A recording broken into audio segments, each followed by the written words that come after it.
예배드릴 수 있는 은혜를 허락하시니 하나님 아버지 감사드립니다. 이 시간 우리가 주의 말씀을 통해서 또 새로워지기를 원하오니 주님, 이 시간 말씀으로 나를 만나 주옵소서. 성령으로 이 시간 충만하게 하시고 예배를 방해하는 악한 영은 나사렛 예수 그리스도 이름으로 물리쳐 주옵소서. 감사드리며 예수님의 이름으로 기도드립니다. 아멘. 우리 자리에 앉아서 말씀을 드리겠습니다. 여호수아 14장 7절 말씀입니다. 함께 읽을까요? 시작. 내 나이 40세에 여호와의 종 모세가 가데스 바네아에서 나를 보내어 이 땅을 정탐하게 하였으므로 내가 성실한 마음으로 그에게 보고하였고. 아멘. 하나 더 볼게요. 에스겔 2장 6절부터 3장 3절까지 말씀 쭉 볼게요. 한 절씩 교독하도록 하겠습니다. 제가 먼저 읽을게요. 인자야, 너는 비록 가시와 찔레와 함께 있으며 전갈 가운데 거주할지라도 그들을 두려워하지 말고 그들의 말을 두려워하지 말지어다. 그들은 패역한 족속이라도 그 말을 두려워하지 말며 그 얼굴을 무서워하지 말지어다.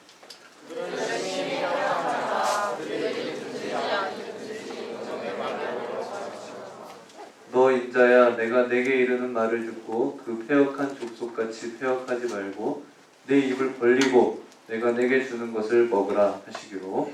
내가 너의 입과 눈이가 얼마나 주고 그가 그것을 내 앞에 펴시니 그 안팎에 글이 있는데 그 위에 에가와 애곡과 재앙의 말이 기록되었더라.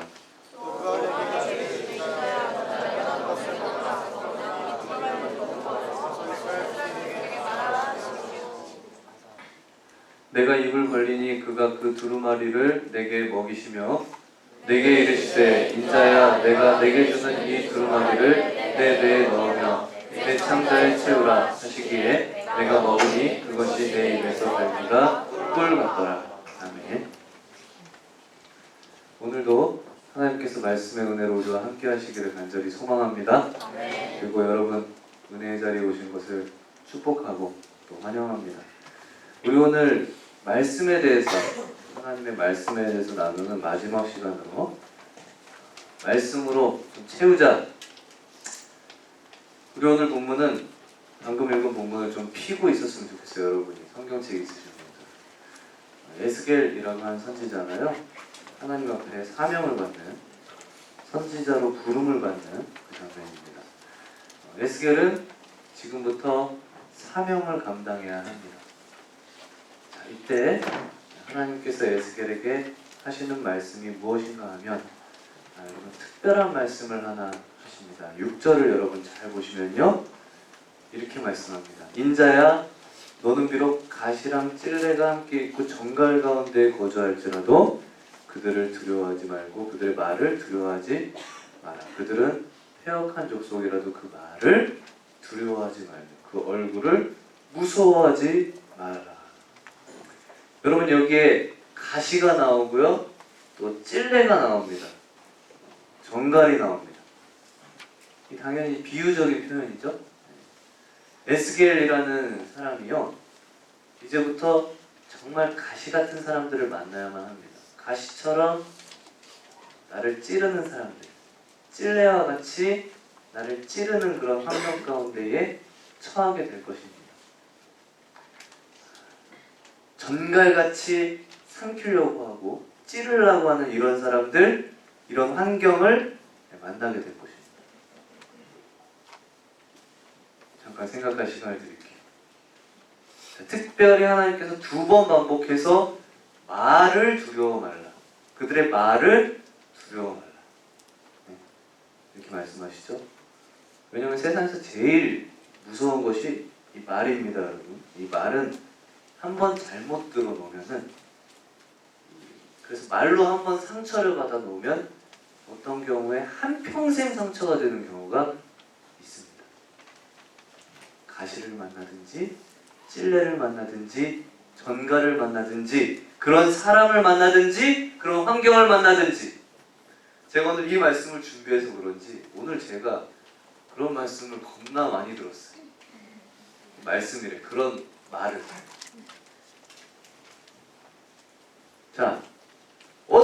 걸 만나든지 너는 두려워 말고 무서워 말라 이렇게 말씀합니다. 여러분 우리가 여기에 있는 이 가시, 찔레, 전갈 이런 말씀을 들으면 사실 우리의 귀가 솔깃합니다. 여러분 그러지 않습니까? 왜냐하면 우리는 사실 날마다 가시 같은 사람을 우리가 만나기 때문에 그렇습니다. 여러분 어때요? 빨리 좀 공부하는 것 좀 맞춰서 직장만 좀 취직만 하면 참 좋겠고 또 결혼만 하면 참 좋겠다 그런 생각 안 하십니까? 근데 여러분 결혼을 하고 출산을 한 친구들 얘기를 들어보자면 야 대학 다닐 때가 좋은 거지 공부할 때가 좋은 거지 모르는 소리 하지 마라 인생에 지금이 제일 힘들다. 그럼 또 더 나이가 있으신 형님들이 또 한마디 하시죠. 제일 힘들긴 뭐가 제일 힘드냐. 이거는 애들이 어릴 때는 귀엽기라도 하지. 애들이 머리가 크면 막 미칠 지경이라는 거. 말을 안 들어. 귀엽지도 않은데. 이걸 살릴 수도 없고 죽일 수도 없고. 그러니까 참 이게 애들이 컸을 때 키우는 게 제일 힘들다는 거예요. 그러면서 나는 우리 딸 빨리 시집이나 보내고 싶다 말하면 또 다른 선배님이 하시는 말씀, 제가 이제 합창단 동아리였는데 거기 가면 듣는 얘기입니다. 또 다른 더 큰 선배님이 하시는 말씀, 모르는 소리 한다. 시집 보내고 나면은 집이 두 집이니까 마음고생이 두 배로 늘어나. 두 배래. 여태까지는 한 집만 신경 쓰면 되는데 이제는 두 집 신경 써야 된다. 그러니까 여러분 인생 가운데에서 가시와 찔레가 없는 때가 없고 가시와 찔레가 없는 환경이라는 건 여러분 없는 것 같습니다. 아마 이 자리에 내일 또 월요일이 되면 또 만나야 될 가시들이 막 눈앞에 보이는 사람들이 있습니다. 학교에서든지 직장에서든지 참 부담스럽고 만나기 싫고 다시는 쳐다보기 싫은 그런 사람들 여러분 만나야 되는 그런 싫은 사람들이 이 자리에 있으리라고 생각합니다. 우리는 어떻게 해야 됩니까? 하나님께서 에스겔에게 말씀하고 있습니다. 에스겔도 마찬가지였습니다. 에스겔은 여러분 하나님 나라가 제일 어려운 시기에 에스겔이 부름을 받았어요. 그 장면입니다. 제일 어려운 시기. 보통 사람들이 예레미야가 제일 어려운 시기에 부름을 받지 않았을까? 아닙니다, 여러분. 예레미야는 그래도 하나님 나라가 마지막 무너지기 일보 직전에 부름을 받았고 에스겔은 무너지기 일보 직전이 아니고 이미 무너져 버렸어요. 무너지고 나서 포로 수용소에 하나님 백성들이 끌려간 뒤에 그 포로 수용소에서 부름을 받았습니다. 그러니까 진짜 하나님을 향해서 등을 완전히 돌려버린 사람들. 그 백성 멸망할까 말까 하다가 결국 멸망을 해버린 사람들. 그러니까 지독한 하나님 백성들이에요. 정말 말 그대로 가시입니다. 가시. 이런 사람들을 에스겔은 만나야 되고 설득을 해야 됩니다. 얼마나 힘들까요? 여러분 우리가 읽지는 않았지만 에스겔 3장 5절 6절 보면 뭐라고 말씀하시냐면 하나님이 에스겔한테 에스겔아 너가 아예 이방인에게 갔으면 좋을 뻔했다. 아예 이방인에게 가는 것이 훨씬 낫지. 지금 너의 말을 들을 사람들은 이방인이 아니고 하나님의 백성들인데 그들이 더 어렵다. 이 마음이 굳을 대로 굳어서 이미 망해버려서 얼마나 하나님 앞에 마음이 굳었으면 하나님 나라가 망해버린 이 사람들에게 너가 가서 지금 사역을 해야 되니까 너가 얼마나 어렵겠느냐. 그 말씀을 지금 하고 있는 거예요. 자, 그럼 여러분 여기서 에스겔은 도대체 어떻게 살아남아야 합니까? 수많은 상처들을 받게 될 텐데 특별히 말로써 상처를 받아야 될 텐데 말로 상처를 받아야 되는데 말로 상처를 받아야 되는데 그 속에서 상처 입지 않고 능력 있게 사역을 감당할 수 있는 길이 무엇이라고 하나님께서 말씀하고 있습니까?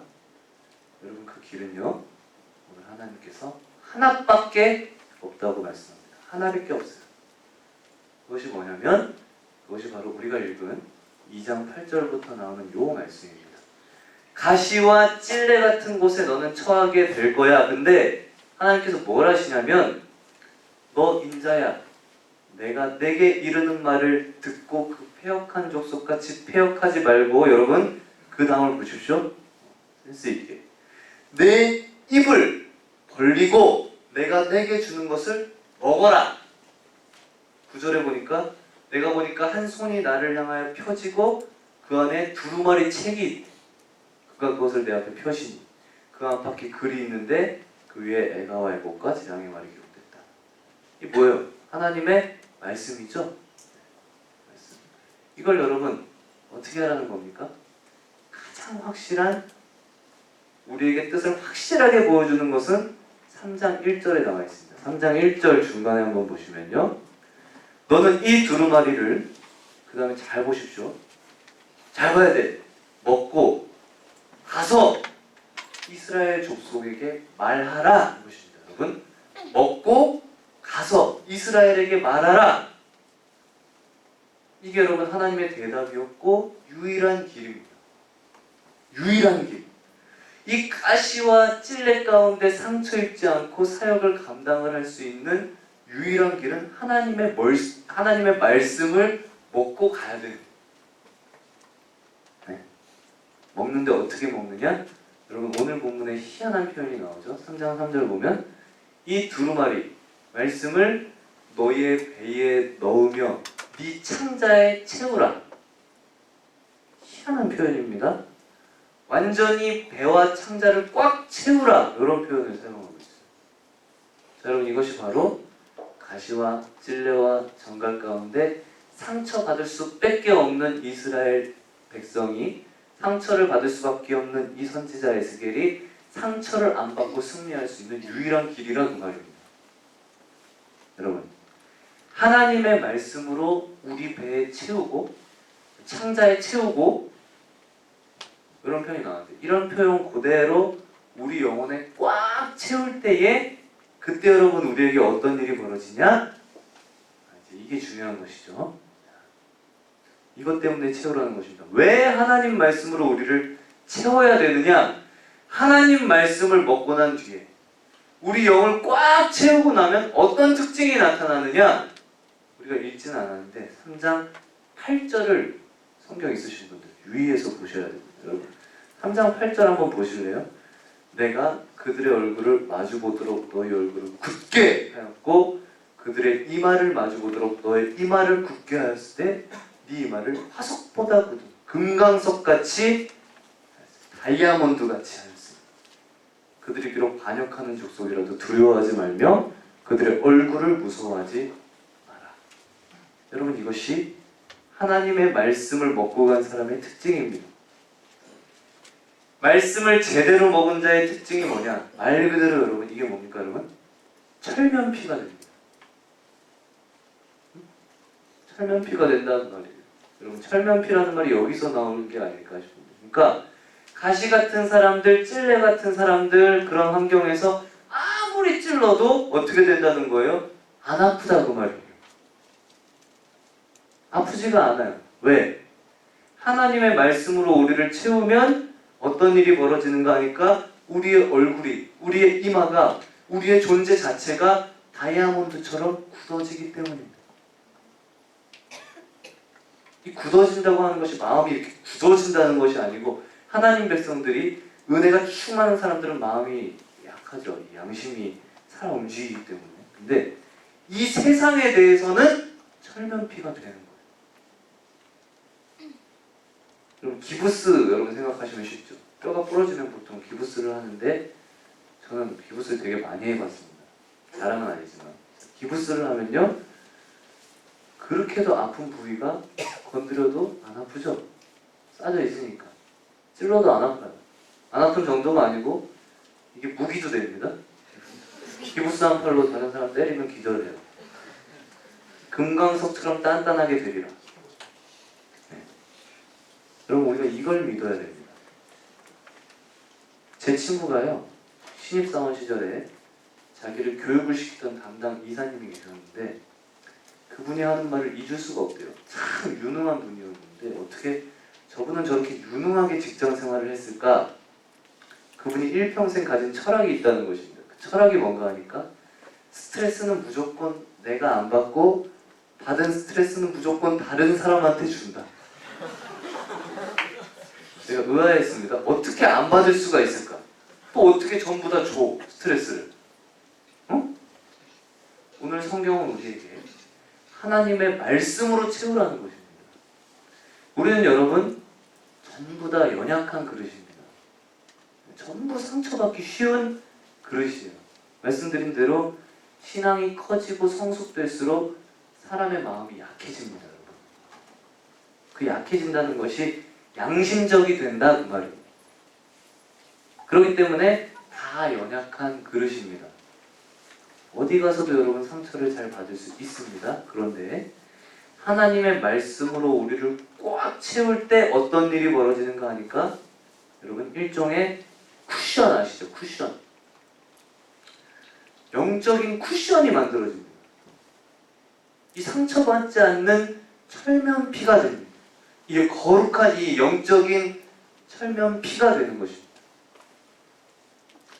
제가 아주 순식간에 읽어버린 쿠션이라는 여러분 책이 있습니다. 오늘 이 본문 내용하고 참 비슷해서 제가 보면서 은혜를 많이 받았는데 여러분 이 쿠션이라는 책에서 하는 말이 이렇습니다. 이 책에서 주장하는 것이 딱 하나의 원리입니다. 뭔가 하면요. 사람은 자극을 받는다는 거예요. 우리는 다 자극을 받죠. 그리고 자극을 받았으니까 거기에 대해서 반응을 한다는 거예요. 맞죠? 네. 그러니까 사람은 자극을 받고 반응을 하는데 이 책이 주장하는 핵심이 뭐냐면 우리가 받는 자극과 우리가 하는 반응 사이에는 공간이 있다 그 말을 합니다. 들었어요? 공간이 있다. 이 무슨 말이냐면 여러분 우리가 다